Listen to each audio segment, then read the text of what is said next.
सभी भाइयों को क्रांतिकारी जय भीम। भाइयों एक बार वीडियो जरूर देखना। जो हमारे बड़े भाई चंद्रशेखर आजाद जी क्या भाषण दे रहे हैं, बोल रहे हैं। मैं आप लोगों से सभी से रिक्वेस्ट करता हूं भाई कि आने वाले समय में चंद्रशेखर भाई जी का इतना सीट जिताइए कि कम से कम इतना सीट जिताइए कि हमारे और आपके अधिकार के लिए वो जाकर संसद में लड़ सकें। इतनी पावर मजबूत दीजिए। तो एक बार दोस्तों वीडियो जरूर देखिएगा। अगर अच्छी लगे तो इस वीडियो को शेयर और लाइक जरूर करिएगा और वीडियो पूरे अंत तक देखिएगा कि आप भाषण दे रहे हैं, क्या बोल रहे हैं। क्योंकि हमारे और आपके गरीब लोगों के लिए जो आवाज़ उठा रहे हैं ना, कोई उठाने वाला नहीं है। जो हमारे बड़े भाई चंद्रशेखर आजाद से ही उठा सकते हैं और कोई नहीं उठाने वाला है दोस्त। तो इसलिए कहता हूँ कि भाइयों, मेरे बड़े भाई चंद्रशेखर आजाद जी का सपोर्ट जरूर करो। इतना सपोर्ट करो और उनके पार्टी का प्रचार करो। कोई भी विधायक को कोई उससे मतलब नहीं है। चंद्रशेखर भाई जी को बस आगे बढ़ाना है। सभी सत्य को जय भीम। कि हमें अपनी ताकत 2027 में बनानी है। ये बात अभी तो 1 ही साल हुआ है। याद रखना, इन 5 साल के पूरे होने से पहले आपकी जिंदगी में रोशनी लाने का इंतजाम हम सब लोग करेंगे। मेरी बात को मैं आपको विश्वास दिला कहता हूं, जब तक हम लोग बाबा साहब के रास्ते पे नहीं चलेंगे, यानी कि शिक्षित नहीं बनेंगे, संगठित नहीं होंगे और संघर्ष नहीं करेंगे, तब तक कुछ भी बदलने वाला नहीं है। और मैं फिर आपसे कहता हूं, पार्टी के नेताओं से कहता हूं, भीम आर्मी के साथियों से कहता हूं, कार्यकर्ताओं से कहता हूं, मांगने से भीख मिलती है, अधिकार छीनने पड़ते हैं। अगर छीनना चाहते हो अधिकार, तो जिस तरह से पेट पालने के लिए 8 घंटे काम करते हो, रोज पार्टी को आगे बढ़ाने के लिए भी 2 घंटे 1 घंटा काम करो। क्योंकि अब पूरा देश खड़ा था, लेकिन सरकार के लोगों ने यहां भी मुस्लिम भाइयों को पीटने का, परेशान करने का काम किया। और ये बेचारे उन नेताओं की तरफ देखते हैं जिनको आगे बढ़ाते आए, ताकत देते आए, कुर्सी बिठाते आए, और वो नेता ये उनकी तरफ देखते हैं और वो दूसरी तरफ देखते हैं।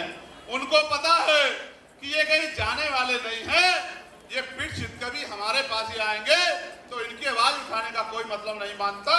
मैं इनको कहना चाहता हूं, थोड़ी सी हिम्मत जुटा लो, मन पक्का कर लो। एक मौका चंद्रशेखर आजाद को दो। अगर दोबारा किसी नेता की जरूरत पड़ जाए तब फिर मुझे कहना। पिछले कुछ दिनों में अपराध की बाढ़ आ गई है। आगरा में भी सुन रहा हूं, जो आगरा हमारा किला था, वहां भी बारात रोकी जा रही है। दिल में बड़ी तकलीफ थी। कार्यकर्ताओं पे हमला हो रहा है, कार्यकर्ताओं पे झूठे मुकदमे लगाए जा रहे हैं। दिल में तकलीफ थी। हर दिन इंतजार कर रहा था कि आगरा का दिन कब आएगा, आगरा का दिन कब आएगा। आज आगरा का दिन आया है। आगरा का दिन तो आ गया, आजाद समाज पार्टी का दिन आएगा नहीं आएगा ये भी मुझे बता दो। अच्छा आप बताओ। और जो जमीनें हमें मिली थी, उन जमीनों को भी लूटने का काम ये सरकार कर रही है। तो इस सरकार का जाना जरूरी है नहीं जरूरी है, बताओ। तो सोचो, सरकार चली गई, लेकिन अगर आपकी नहीं बनी तो आपके हिस्से में क्या आया? समझे नहीं समझे? भाई ये फोन इस हाथ में था, अब इस हाथ में चला गया।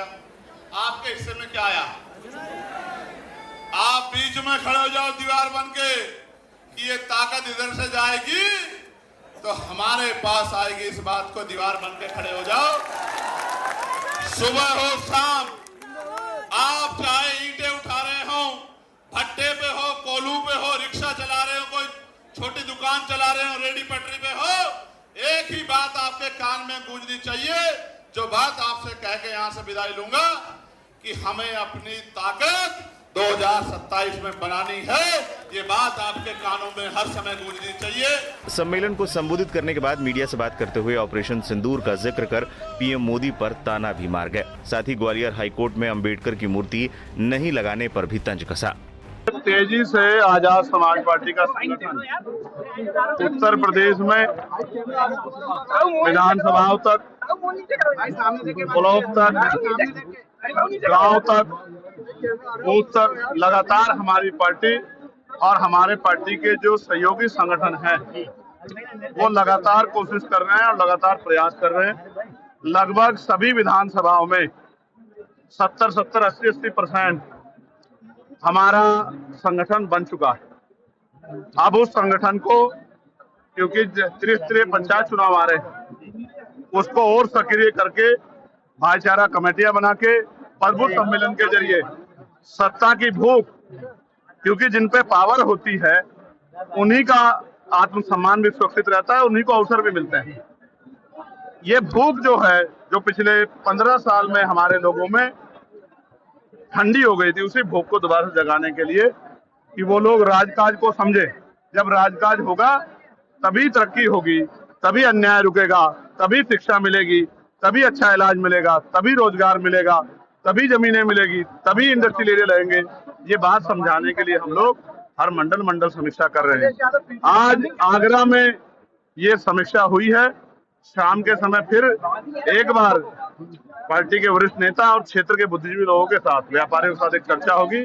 फिर कल अलीगढ़ हम लोग जाएंगे। इसी तरह से ये संघर्ष का कार्यक्रम चलता रहेगा। अगले शुक्रवार को हम लोग दूसरे मंडल की तरफ प्रस्थान करेंगे। सेना के जयकारे लगा के भारतीय जनता पार्टी लगातार, और जो प्रधानमंत्री है वो कह रहे हैं कि मेरी लहू में सिंदूर बह रहा है। क्या कहना चाहिए? नहीं, ये पूर्ण रूप से पॉलिटिकल बयान है। उन्होंने जाके बॉर्डर पे लड़ाई नहीं लड़ी है। जितने जवान शहीद हुए, मैं उनके परिवारों के लिए संवेदना प्रकट करता हूं। और मैंने सरकार से मांग की थी कि उनको 1-1 करोड़ रुपए का मुआवजा मिलना चाहिए। प्लस जो जिनकी जान गई है, जो भारतीय नागरिक थे, उनको भी 1-1 करोड़ रुपए का मुआवजा मिलना चाहिए। मांग मैंने उठाई थी। तो मैं भारतीय सेना के जिंदाबाद के नारे इसलिए लगा रहा हूँ कि भारतीय सेना ही है जिसकी वजह से हम लोग चैन से पढ़ के घर में जी करनी चाहिए। लोकतंत्र है, सबको अपनी बात रखने का अधिकार है। हम कमजोर वर्गों का नारा जो बहुजन समाज के लिए है, SC, ST, OBC और माइनॉरिटी के लोगों के लिए है, जो पिछले 40-45 साल से हमारे महापुरुषों ने संघर्ष करके जो भाईचारे के बीज तैयार किए हैं, उन्हीं को मजबूत करने का काम हम लोग कर रहे हैं। मैं नारों पे नहीं जाता। नारे तो मोदी जी भी अच्छे लगाते हैं, नारे तो अन्य पार्टी भी अच्छा लगाती है, लेकिन क्या उसका फायदा जनता को मिलता है? तो नारों में कुछ नहीं रखा। कथनी और करनी में जिनके फर्क हैं, देश प्रदेश उनको भी जानता है कि उनको उन सरकारें में आने पे उन्होंने क्या क्या हस्र जो है कमजोर वर्गों किया है, लेकिन छिपाव नहीं। अभी त्रिस्तरीय पंचायत चुनाव में आप देख लेना, आजाद समाज पार्टी उत्तर प्रदेश का सबसे बड़ा दल बन के सामने आएगा। इस बात को मेरी आप याद रखना, क्योंकि बेमार में आजाद समाज पार्टी के साथियों ने, ये तो लोग चुनाव में निकलते हैं 24 घंटे 7 दिन, वो समाज की सेवा के लिए, बहन बेटियों के सम्मान के लिए, नौजवानों किसानों के रोजगार और उनके समस्याओं के हल के लिए सड़कों पर रहते हैं। इसलिए जनता का विश्वास आजाद समाज पार्टी के साथ बढ़ रहा है। बाकी दलों को उन्होंने आजमा के देख लिया है, और अगर वो दल अच्छे होते तो उनकी सरकारें क्यों बदलती? आप सोचो, जिनकी सरकारें बदली हैं तो जनता ने तो बदला, इसलिए तो बदला कि उन्होंने अच्छा काम नहीं किया, तो उनको काहे को मौका देना? तो अब वो आजाद समाज पार्टी को मौका देंगे और धीरे धीरे ये जनाधार बहुत तेजी से बढ़ रहा है। ग्वालियर हाई कोर्ट में जो मूर्ति नहीं लगी है, ये इस बात का प्रमाण है कि बाबा साहब अम्बेडकर जो संविधान निर्माता हैं, जो पहले जो कानून मंत्री थे, आज भी उनके विचारों से कितनी नफरत जो है इस यहाँ देश में है। ऐसे लोगों को अपनी कुंठित मानसिकता को बदलना चाहिए और समता समानता की बात करनी चाहिए। ये जनता देख रही है, ऐसे लोगों को जनता देख रही है, उनको चिन्हित कर रही है, उनकी पार्टियों को भी चिन्हित कर रही है, और आने वाले चुनाव में उनको सबक भी सिखाएंगे। गरीबों बहन बेटियों पर रेप हो रहा है, हत्या हो रही है, और सरकार के नेता और मुख्यमंत्री चैन से पढ़ के सो रहे हैं। इससे बड़ी नालायकी क्या होगी?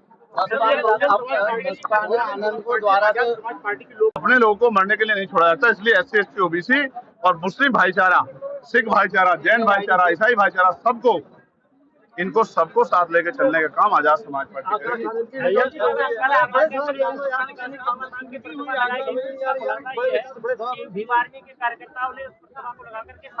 छोड़ दी, लेकिन पुलिस ने जिस तरह का व्यवहार यहाँ कार्यकर्ताओं के साथ किया, आप ये बताओ, पार्लियामेंट में तो गृह मंत्री जी ने बाबा साहब के बारे में सब कहे थे, तो सारी पार्टियों ने नारे लगाए थे, सारी पार्टियों ने हल्ला मचाया था।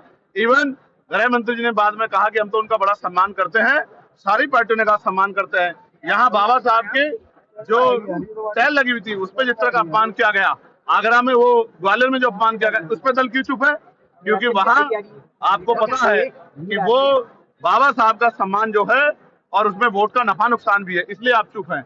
मैं फिर कहता हूं, कोई भी षड्यंत्र नहीं चलेगा। बाबा साहब का अपमान करने वाले लोगों पे कार्रवाई करनी पड़ेगी और जिन पुलिस कर्मियों ने इन गरीब कमजोरों की आवाज पे लाते चलाने का, थप्पड़ चलाने का काम किया, उन पे कार्रवाई करनी पड़ेगी, वरना बहुत जल्द यहाँ नहीं करेंगे, आगरा में, लखनऊ में एक बड़ा प्रदर्शन करके सरकार को घेरने का काम करेंगे। आने दीजिए, विधानसभा जब सत्र चलेगा तब हम बताएंगे इस आत्मसम्मान की लड़ाई कैसे लड़ी जाती है।